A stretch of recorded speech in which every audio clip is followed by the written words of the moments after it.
আসসালামু আলাইকুম বন্ধুরা, আল্লাহর অশেষ রহমতে আশা করি আপনারা সকলেই ভালো আছেন। আর আপনারা দেখছেন এমডি ভয়েস টিভি। চোর মনে করে আল্লাহর একজন অলির হাত কেটে দেওয়া হয়েছিল, কিন্তু কেন এবং শেষ পর্যন্ত সেই আল্লাহর অলির সাথে কি ঘটেছিল তা জানতে হলে ভিডিওর একেবারে শেষ পর্যন্ত থাকুন। কোন সময়কার ঘটনা? কোন এক এলাকায় একজন আল্লাহওয়ালা বুজুর্গ ব্যক্তি ছিলেন। তিনি পার্থিব জীবনের সমস্ত সম্পর্ক বিচ্ছিন্ন করে নিজের রবের সঙ্গে গভীর সম্পর্ক স্থাপন করেন। তাই তিনি জনবসতি ছেড়ে একাই পাহাড়ে গিয়ে থাকতে শুরু করে দেন। সেখানে তিনি আল্লাহ তাআলার ইবাদত, আল্লাহ তাআলার জিকিরে তিনি তার সম্পূর্ণ সময় কাটাতে শুরু করলেন। এভাবেই তিনি দুনিয়াদারি লোকজন থেকে দূরত্ব স্থাপন করেছিলেন।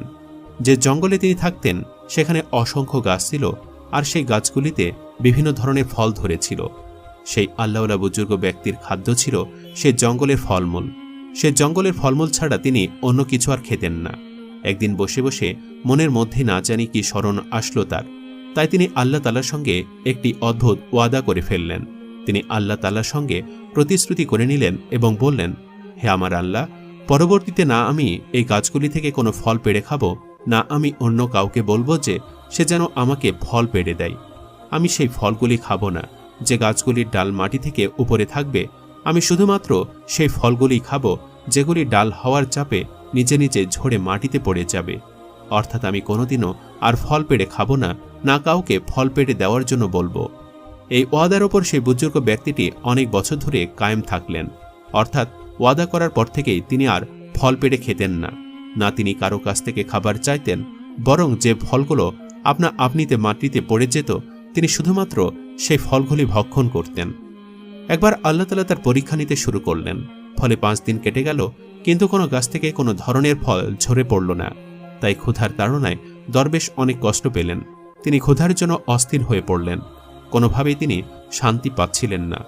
এই অবস্থায় তিনি জঙ্গলের পথ দিয়ে কোথাও যাবার সময় পেয়ারার একটি গাছ দেখতে পেলেন, যার ডালগুলি হাওয়ায় দুলছিল। বড় বড় পেয়ারা সেই গাছের ডালে ঝুলছিল।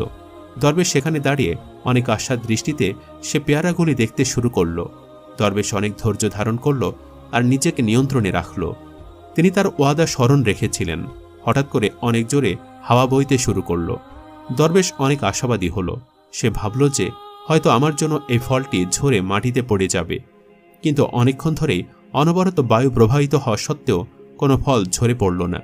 এখন দরবেশ অধৈর্য হয়ে গেল, আর তার নফস নিয়ন্ত্রণের বাহিরে চলে গেল।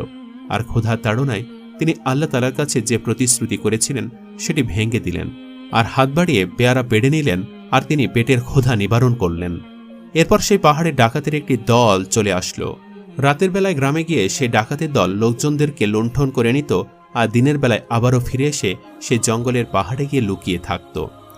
একবার সে ডাকাতদের সম্বন্ধে বাদশার সিপাহীরা খবর পেয়ে যায়। তাই অনেকগুলো সিপাহী এসে পাহাড়টিকে চারিদিক থেকে ঘেরাও করে। দরবেশের ইবাদতখানা সে ডাকাতদের কাছে ছিল। সিপাহীরা সমস্ত চোরদেরকে গ্রেফতার করল, আর সেই আল্লাহওয়ালা বুজুর্গকে সেই চোরদের সঙ্গে মনে করে গ্রেফতার করে নেওয়া হলো। আর তাদের সকলকে বাদশার আদেশ অনুযায়ী কারাগারে বন্দী করা হলো, এবং কিছুদিন পরে তাদেরকে আদালতে হাজির করা হলো। সেখানে এই ফরমান জারি করা হলো যে প্রত্যেক চোরের বাঁ পা এবং ডান হাত কেটে নেওয়া হোক। জল্লাদ বাদশার হুকুম পাওয়া মাত্রই তলোয়ার চালাতে শুরু করে দিল, এবং সকল চোরের হাত ও পা কাটা হলো। সে সাথে দরবেশের ডান হাতটি কেটে ফেলা হলো, অর্থাৎ যে হাত দিয়ে পেয়ারা পেড়েছিল আর যে হাত দিয়ে ভক্ষণ করেছিল সেই হাতটি কেটে গেল।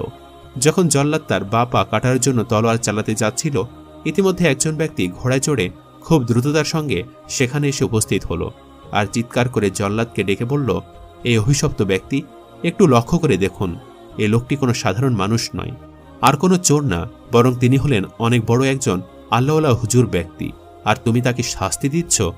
এখন আল্লাহর আযাবের অপেক্ষায় থাকো। ঘোড়ায় আরোহণকারী ব্যক্তির এমন কথা শুনে জল্লাদের হাত থেকে তলোয়ার পড়ে গেল, আর সে ভয়ে কাঁপতে কাঁপতে সেখান থেকে পালিয়ে গেল এবং বাদশার কাছে গিয়ে উপস্থিত হলো। আর সেই ঘোড়ায় আরোহণকারী ব্যক্তির কথা সেই বাদশাকে জানিয়ে দিল। বাদশা এমন কথা শুনে অবাক হয়ে গেল, আর সেও অনেক ভয় পেল। আর ভয়ে কাঁপতে কাঁপতে সে আল্লাহওয়ালা বুজুর্গ ব্যক্তির কাছে এসে উপস্থিত হলো। আল্লাহওয়ালা ব্যক্তিদের সামনে হাত জড়ো করে বলতে লাগলো, হে আল্লাহর নেক বান্দা, আমি এটি বুঝতে পারিনি যে আপনি আসলে কে। আমরা আপনাকে চোর বা ডাকাত মনে করেছিলাম। আমরা মনে করেছিলাম যে আপনি তাদের এই সঙ্গী, যারা রাতের বেলায় গ্রামের লোকজনদেরকে লুটে নেয়। আমি না জেনে আপনার ওপর অনেক অত্যাচার করেছি। আমার অজ্ঞতার জন্যই এত বড় ভুল হয়েছে। আল্লাহর ওয়াস্তে আপনি আমাকে ক্ষমা করে দিন। বুজুর্গ ব্যক্তি বলল, এখানে তোমার কোনো ভুল নেই। আমি যে গুনাহ করেছি তার জন্যই আমার হাত কেটে ফেলা হয়েছে। তুমি তো এ বিষয়ে কিছুই জানো না যে আসলে আমার হাত কি জন্য কেটে ফেলা হয়েছে। সুতরাং তুমি নিশ্চিন্ত থাকো। ওই বলে সেই বুজুর্গ সেখান থেকে চলে গেল। এর কিছুদিন পরের ঘটনা। একদা এক ব্যক্তি বিনা অনুমতিতে সে বুজুর্গ ব্যক্তির কুঠিরের ভেতরে প্রবেশ করে। আর প্রবেশ করে সে একটি বিস্ময়কর দৃশ্য দেখতে পেল যে হাত কাটা সেই আল্লাহর ওলি নিজের 2 হাত নিয়েই পাঞ্জাবি সেলাই করছেন। সে এমন দৃশ্য দেখে সে অবাক হয়ে যায়। আর সে বলতে লাগলো, হুজুর, আমি এসব কি দেখছি? আপনার 2টি হাতে সহি সালামত রয়েছে। লোকজন তো আপনার ব্যাপারে বিভিন্ন ধরনের কথোপকথন করে। তখন দরবেশ বলল, আরে ও আমার জানে দুশ্মন। তুমি আমার কুটিরে আমার অনুমতি ছাড়াই কেন প্রবেশ করলে? সে লজ্জিত হয়ে বলতে লাগলো, হুজুর, আমি আপনার সঙ্গে মোলাকাত করার জন্য অনেক উৎসাহ ছিলাম। অর্থাৎ আমি আপনার সঙ্গে সাক্ষাৎ করতে চাচ্ছিলাম আর আপনার কাছে জানতে চাচ্ছিলাম যে আসলে এমনটা কি হয়েছিল। এজন্য আমি আপনার কাছে অনুমতি না নিয়েই আপনার কুটিরে ভেতরে প্রবেশ করে গিয়েছি। দরবেশ তার ভালোবাসা এবং সম্মানকে দেখে বলল, তুমি যখন এসে গিয়েছ তাহলে আমার কাছে এসে বসো, কিন্তু খবরদার, যা কিছু তুমি নিজের চোখে দেখলে আমার জীবিত থাকাকালীন তুমি কাউকে জানাবে না। মানুষের চাওয়া বা না চাওয়াতে কোনো কিছুই ঘটে না। তাদের কথোপকথনের মাঝখানে তার সঙ্গে মোলাকাত করার জন্য বাহিরে আরও অনেক মানুষ জমা হয়ে গিয়েছিল। তারাও সেই আল্লাহওয়ালা বুজুর্গ ব্যক্তিটিকে 2 হাতে পাঞ্জাবি সেলাই করতে দেখে নিল। এখন সবাই বুঝে গেল যে তিনি একজন অনেক বড় আল্লাহর ওলি, আর তার উপর আল্লাহর এক বিশেষ রহমত রয়েছে। দরবেশ যখন জানতে পারল যে সবার কাছে তার এর রহস্য খুলে গিয়েছে যে তার হাত কেটে গিয়েছে, কিন্তু আল্লাহ তাআলার কুদরতে এই হাতটি সহি সালামতে রয়েছে, তখন তিনি মনে মনে বলতে লাগলেন, হে আল্লাহ, এই হিকমত আপনি ভালোভাবে জানেন। আমি যতটা এটি গোপন করতে চেষ্টা করেছি, আপনি ততটাই সেটিকে প্রকাশ করে দিয়েছেন। এরপর তিনি আল্লাহু আকবার সুবহানাল্লাহ ধ্বনি উচ্চারিত করলেন আর তিনি আল্লাহ তাআলার দরবারে সেজদায় পড়ে গেলেন। আর সেজদায় পড়ে অনেক কান্না করলেন আর বললেন, এ মালিক, আপনি যা করেন সেগুলির মধ্যে কোনো না কোনো হিকমত লুকিয়ে থাকে। আমাদের সকলের গুনাহগুলো মাফ করে দিন। আপনি এটি তো দেখলেন যে আমি আমার প্রতিশ্রুতিকে ভাঙলাম আর গাছ থেকে পেয়ারা পেড়ে খেলাম। আপনি আমাকে সে কাজের জন্য শাস্তিও দিলেন। কিন্তু আপনি আপনার বান্দাকে কতই না ভালোবাসেন। আপনি আমাকে লোকজনের কাছে অসম্মানিত হতে দেননি। আমার হাত তো কেটে গিয়েছিল, কিন্তু তারপরে আবারও সেই হাত ফিরে আসলো। ইয়া আল্লাহ, আপনি কতই না মেহেরবান, আমাদের সমস্ত গুনাহগুলোকে মাফকারী। আপনি আমাদেরকে বারবার মাফ করে দেন। ইয়া আল্লাহ, আমি আপনার বারগায়ে আমার ভুলের জন্য তওবা করেছি। আমার তওবা কবুল করে নিন আর আমাকে মাফ করে দিন। সুবহানাল্লাহ। বন্ধুরা, আল্লাহর যারা ওলি হয়ে থাকেন, আল্লাহ তাআলার সঙ্গে যদি তারা কোনো ধরনের ওয়াদা করে থাকেন, তাহলে তারা অবশ্যই তার ওয়াদা কায়েম করে থাকেন। আর যদি কোনো কারণে তারা সেই ওয়াদাকে ভঙ্গ করে দেন, তাহলে তারা আল্লাহ তাআলার শাস্তি নেওয়ার জন্য প্রস্তুত থাকেন।